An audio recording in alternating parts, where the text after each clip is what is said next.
মালাস রান্নাঘরে আপনাদের সবাইকে স্বাগত জানাই। আবার চলে এলাম একটি রেসিপি নিয়ে। রেসিপিটি দেখুন, দেখে ভালো লাগলে লাইক, শেয়ার, সাবস্ক্রাইব অবশ্যই করবেন।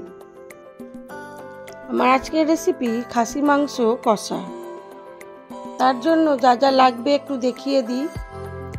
নিয়েছি পেঁয়াজ কুচোনো, রসুন থেতো করা, আদা বাটা, লঙ্কার গুঁড়ো, হলুদ গুঁড়ো। করব সর্ষের তেলে, আর স্বাদ মতো নুন, গরম মশলা, ধনে জিরের গুঁড়ো, গরম মশলার গুঁড়ো। প্রথমে আমি মাংসটাকে খুব ভালো করে ম্যারিনেট করে নেব। দিয়ে দেবো হলুদ গুঁড়ো, দেবো স্বাদ মতো নুন, দেবো লঙ্কার গুঁড়ো, আদা বাটা দিয়ে দিলাম, আর দেবো কিছুটা পেঁয়াজ কুচি।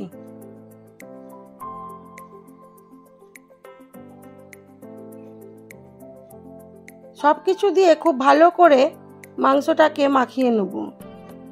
তারপরে ওপর থেকে সর্ষের তেল দিয়ে বেশ কিছুক্ষণ ম্যারিনেটে রেখে দেবো।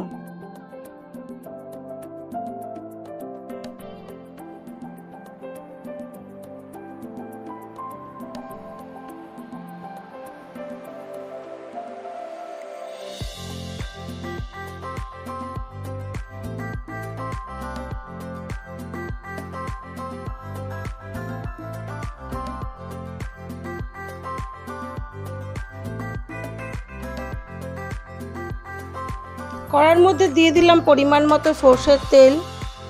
তেলটা গরম হয়ে গেছে, দিয়ে দেবো গোটা জিরে আর গোটা গরম মশলা ফোড়ন।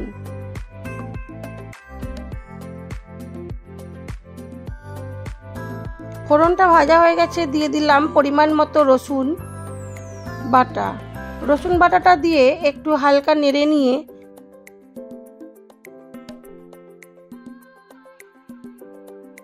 দিয়ে দিলাম দুটো তেজপাতা। এবারে দিয়ে দেবো পেঁয়াজটা।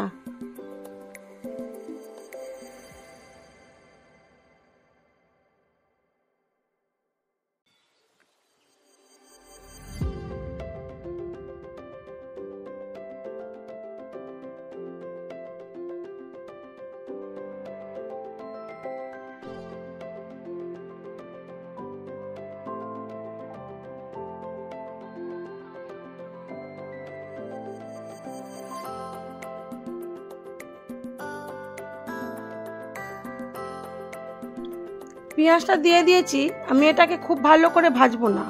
দিয়ে দিলাম অল্প পরিমাণ চিনি রঙের জন্য। পেঁয়াজটা মোটামুটি ভাজা হলেই দিয়ে দেবো মটনটা। আজ মাংসটাকে খুব বেশি কষাবো না, চাপা দিয়ে দিয়ে বেশি সময় ধরে করব।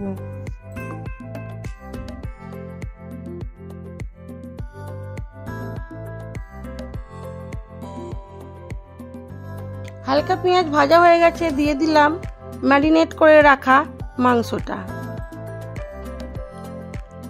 আজকের মাংসটাকে হালকা কষিয়ে নিয়ে চাপা দিয়ে দিয়ে ধীরে সুস্থে করব। যেভাবে হান্ডি মটন করে সেইভাবে। হান্ডি মটনে একদমই কষায় না, সবটা মাখিয়ে দিয়ে চাপা দিয়ে করে, সেই রকমই কিছুটা করব।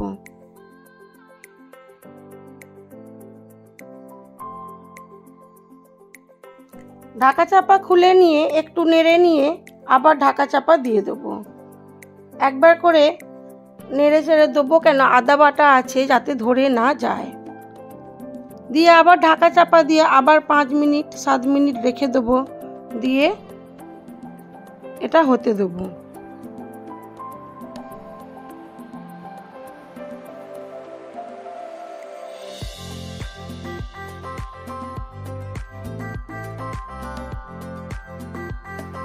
আবার একটু ঢাকাটা খুলে দিয়ে দিলাম ধনে জিরে গরম মশলার গুঁড়ো আর টমেটো কুচিটা।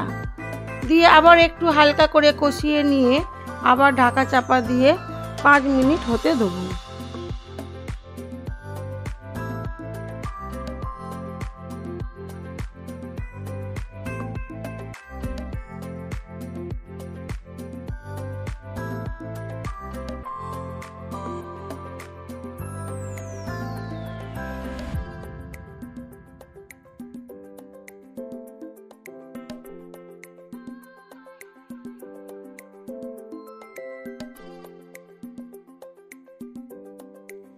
মাংসটা আমার হয়ে গেছে। এবার এটাকে আমি ঢাকা চাপা দিয়ে স্ট্যান্ডিং টাইমে কিছুক্ষণ রেখে দেবো।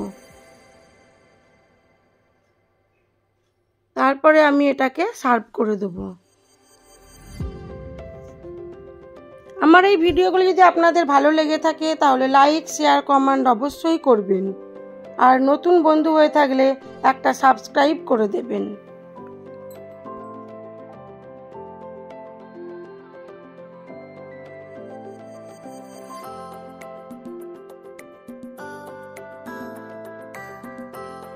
সবাই ভালো থাকবেন, সুস্থ থাকবেন, নিজেদের খেয়াল রাখবেন।